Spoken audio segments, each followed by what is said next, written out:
Sveikas visos, šiandien kepsim avižinius sausainius. Aš galiu prisipažinti, kad esu avižinių sausainių fanė ir ką tik radau patį geriausią avižinių sausainių receptą, kurio labai noriu pasidalinti su jumis. Avižiniai sausainiai, nekreipkite dėmesio į lėktuvą, yra ne tik tai, kad žiauriai skanūs, bet jie yra sąlyginai sveiki. Sakau sąlyginai dėl to, kad juose yra cukraus nemažai. Bet ir dėl to, kad jie yra labai sotus. Tai užtenka vieno mano sausainio su arbata ir tu būni sotus bent jau porai valandų tikrai. Na ir nieko per daug nešnekėjus, galime pradėti daryti sausainius. Jūs dabar manęs nematysite, nes galite rinktis matyti mane arba matyti tai, ką aš darau. Taigi dabar tiesiog rodysiu, ką darau, ką, kur, kaip, kiek dedu ir važiuojam. Tai gal pradėm nuo to, ko ir kiek reikės šiems sausainiams. Jiems reikės 3 kiaušinių, sviesto maždaug 50 gramų, kurį aš tiesiog ištirpinu puode ant orkaitės ir aš jau sviestą esu iš tikrųjų pasiruošus. Tiesiog ištirpinu prastai puode sviestą ir paliekat atvėsti. Tada reikės cukraus. Aš renkuosi rudąjį cukrų ir jo pagal skonį. Geriausia, pagal originalų receptą reikėtų maždaug 200 gramų, bet aš stengiu dėti kuo mažiau cukraus, kad gautųsi sveikesni sausainiai, arba netokie nesveiki. Tai dedu tiek, kiek, aš mėgstu saldžiai, bet dedu maždaug tiek, kad įmanoma būtų valgyti, kad jaustųsi truputį saldumas. Tai maždaug, sakykime, nuo 50 iki 100 gramų dedu cukraus. Reikės truputėlio miltų, apie 3 šaukštų. Tada reikės avižų dribsnių. Tada įvairiausių sėklų, džiovintų vaisių. Aš turiu moliūgų sėklas, turiu skaldytus migdolus, tada turiu moliūgų sėklų ir saulėgrąžų sėklų mišinį ir dar kažkokių sėklų čia yra, matau.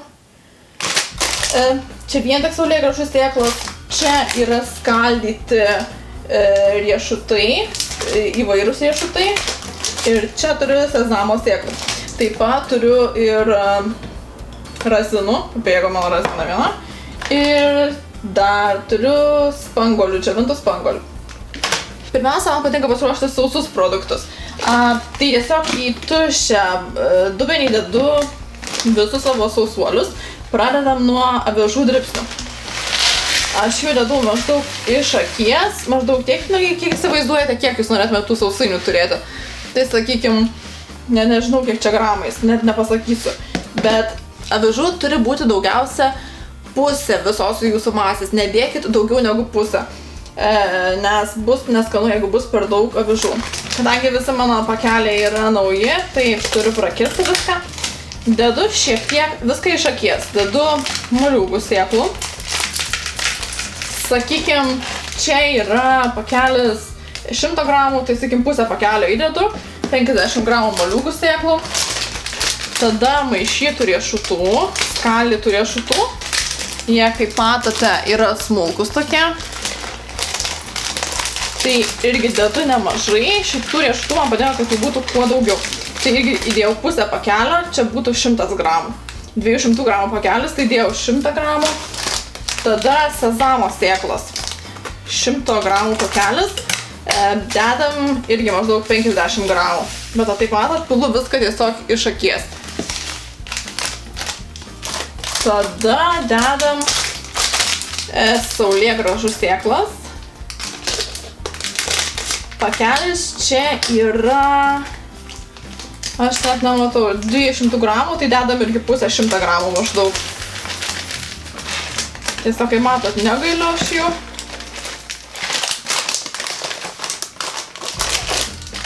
Ir dedam skaldytus migdolus. Čia yra 170 gramų, tai dedu irgi maždaug pusę pakelio.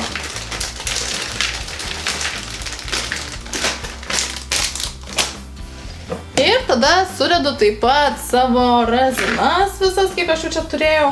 Tokią gerą saują razinų. Ir turim spanguolių pakelį 150 gramų. Tai maždaug irgi iš akies pusę, sakykim, pakelio spanguolius išmetam. Ir manot, kaip greitai viskas paruošiama. Tiesiog viską išmaišau gerai. Ir štai gaunasi štai tokia masė. Tai atsiminkite, dėkite maždaug pusę viso šito turinio avižų, o visa kita pusė turi būti iš riešutų ir visų jūsų džiovintų vaisių ir uogų. Taigi savo jau paruoštus sausus produktus dedame į šoną ir dabar ruošiamės skystąją dalį. Į naują dubenį įmušame 3 kiaušinius. Tada aš imu savo elektrinį plaktuvą ir kiaušinius suplaku tol, kol jie suputoja. Galite plakti rankomis, bet taip man yra asmeniškai greičiausia ir patogiausia.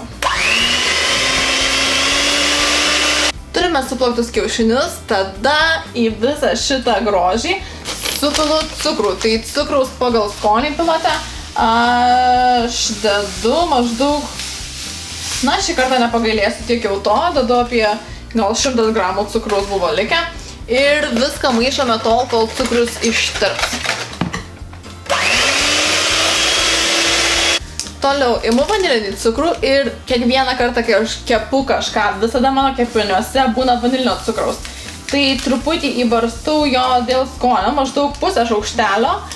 Ir tada turiu vanilės ekstrakto. Man patinka dėl skonio ir dėl kvapo jo įpilti, tai porą lašelių vanilės ekstrakto įpilu. Ir taip pat, kadangi aš mėgstu eksperimentuoti, turiu labai fainą dalyką. Tai yra apelsinų ekstraktas, tai ir jo truputėlį įpilsiu dėl skonio. Tai suteiks tokį kvapą ir labai malonų aromatą sausainiams ir šito dalyko, žinokit, nepraleiskit, tikrai sausainius padaro ypatingais. Ir tada galiausiai supilu mūsų ištirpintą sviestą, maždaug 50 gramų sviesto ir dar kartą viską gerai sumaišau.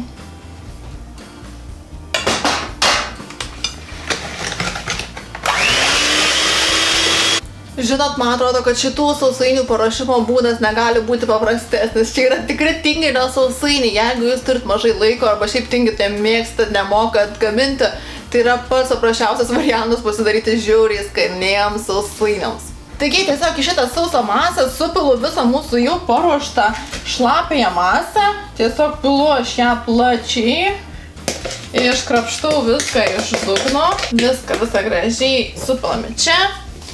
Šitą porą į šoną ir viską gražiai išmaišome. Maišome tol, kol nebeliks sausų dribsnių, kad matysime, kad visi jau gerai įmirkę mūsų plakinyje.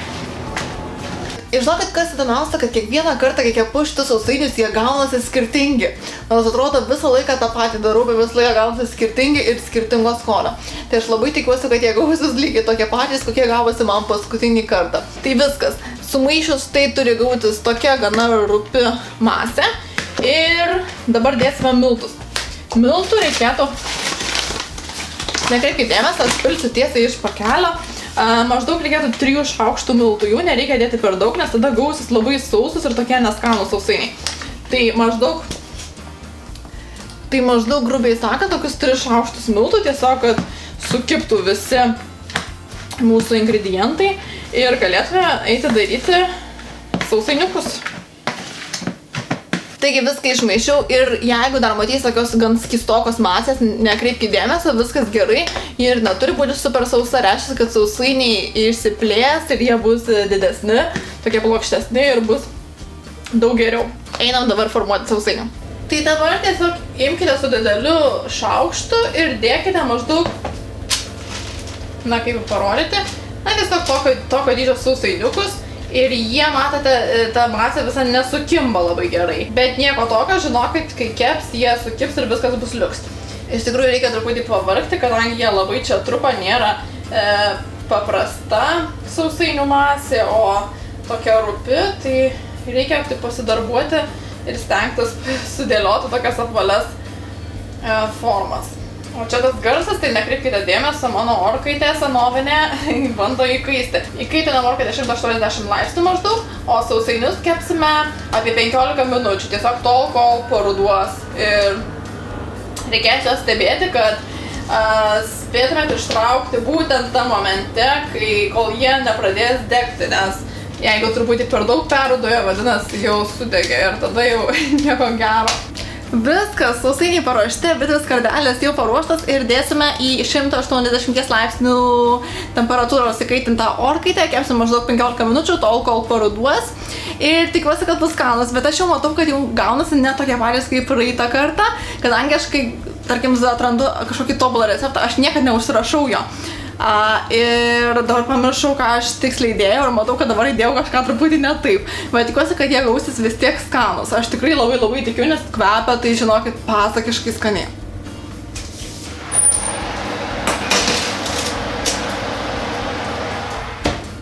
Kol sausainiai kepa, galiu pasakyti, kad kitam video mes darysime maskarponės tortą ir žinokite, kad ir kaip tai skambėtų, man asmeniškai anksčiau jisai skambėdavo maskarponės tortas. Oh my god, čia jau tikriausiai tikri kulinarai turėtų padaryti, tik tai jie jau tikrai kas jau užsiema tortais visais skanumynais. Bet žinokit, visiškai paprasta ir tortas yra nerealus. Taip kad būtinai užsukite į mano kanalą kitame video, pasižiūrėti, kaip aš darau tą tortą. Ir nepamirškite skaityti mano blogo linką, palieku apačioje kaip visada. Ir jeigu jums patiko šis video, būtinai paspauskite didelį laiką. Ir parašykite man, žinoma, ar jums įdomu kulinariniai video, nes aš tokius labai noriu filmuoti, bet aš nežinau, ar jums patinka, ar jūs žiūrite. Ir taip, duokit man būtinai žinoti. O dabar laukiam, kol iškeps sausainukai ir labai tikiuosi, kad jie bus skanūs. Viskas, traukiam sausainius į laukan. Ir aš matau, kokie fainušiai, bet jie gavosi visiškai netokie, kokie turėjo gautis pagal mano receptą. Štai kaip jie atrodo, gal pritrauksim arčiau. Na ką galiu pasakyti, aš tikiu, kad jie tikrai bus skanūs, to ir paragausime, bet pagal mano receptą jie turėjo gautis kitokie daug didesni, plokštesni ir tokie didžiuliai sausainiai. Kameramanai išsikrovė. Taigi sakiau, kad jeigu norite plokštesnių, vientisesnių sausainių, kad jie gautųsi didesni, dėkite mažiau sausų produktų, mažiau visų avižų ir riešutų.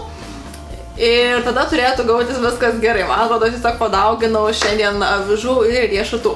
Gerai, dabar išėmus sausainius paliekame juos atvėsti 10 minučių. Aš tą jau padariau ir kai jie atvėsta, juos galima imti nuo skardelės ir gražiai išdėlioti į savo norimą indą. Aš pasirinkau štai šią nuostabią širdutės formos lėkštę ir viskas, patieksime ir skanausime. Tiesiog stenkitės taip gražiai imti, pakelti truputį popierių, kad jie nesulūžtų. Taip tiesiog gražiai išdėliokite.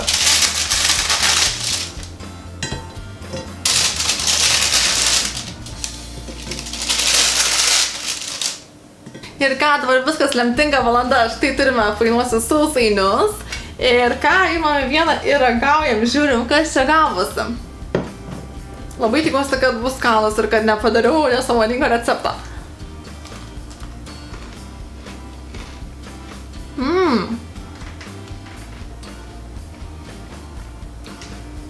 Super.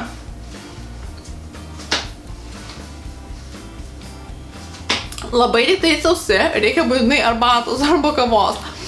Jeigu darysite tešlą skystesnę, jie gausis, tikrai galiu pasakyti, skanesni ir netokie sausi, bet tikrai labai skanus, labai saldus ir tikrai be galo saldus sausainiai. Ir tikrai labai rekomenduoju pabandyti, aš tokius pagal savo receptus esu išgavus jau ne kartą. Tikrai labai skanus, pas mus visi labai juos valgo. Ir ką, einame daryti arbatą ir valgyti sausainių. Ačiū, kad žiūrėjote, tikiuosi, kad patiko mano receptas, gavosi biškai kitoksai negu turėjo gautis, bet iš tikrųjų gavosi visai neblogas. Ačiū, kad žiūrėjot, kad buvot su manim ir susitiksime kitam mano video. Iki!